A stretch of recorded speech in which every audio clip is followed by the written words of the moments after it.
সাবুদানা, গাজর, ডিম আর চিজ সব একসাথে দিলে কি হয় জানেন? আজকে বাচ্চাদের জন্য বানাচ্ছি দারুণ মজার একটা খাবার। হ্যালো এভরিওয়ান, আসসালামু আলাইকুম। সাবুদানা দিয়ে এমন মজার একটা খাবার বানানো যায়, আগে জানতেন? আগে যদি না জেনে থাকেন তাহলে এই খাবারটা একবার হলেও বাচ্চাকে বানিয়ে দিতে পারেন।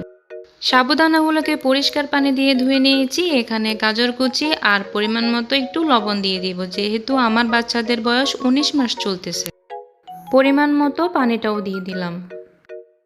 ভিডিওটা যদি ভালো লাগে তাহলে অবশ্যই আমার চ্যানেলটা সাবস্ক্রাইব করে আমার পাশেই থাকবেন। এখানে আমি ডিম আর কয়েকটা কাজু বাদাম নিয়েছি। এই যে ডিমটা দিয়ে দিচ্ছি। ডিমটা দেওয়ার পরে ভালোভাবে সাথে সাথে একটু নেড়ে দিবেন। সাবুদানাটা যখন একটু সিদ্ধ হয়ে আসবে তখনই আপনারা ডিমটা দিয়ে দিবেন, কারণ ডিমটা ভালো করে সিদ্ধ হওয়া লাগে। খাবার দেখলে যদি আপনার বাচ্চারা মুখ ঘুরিয়ে নেয়, একদমই কিচ্ছু খেতে চায় না, তাহলে আমার এই রেসিপিটা বাসায় একবার হলেও ট্রাই করে দেখবেন। এই রেসিপিটার জাদুটা কি তাহলে আপনারা বুঝতেই পারবেন। খাবারটা যখন হয়ে আসবে তখনই আপনারা এখানে চিজ আর বাদাম গুঁড়াটা অ্যাড করে দিবেন। ব্যাস, হয়ে গেছে পুষ্টিকর একটা খাবার বাচ্চাদের জন্য।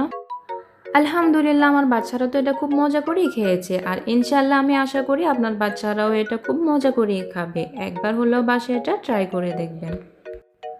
সবাই আমার বাচ্চাদের জন্য দোয়া করবেন, আর আপনারাও সুস্থ থাকেন, ভালো থাকেন। আল্লাহ হাফেজ।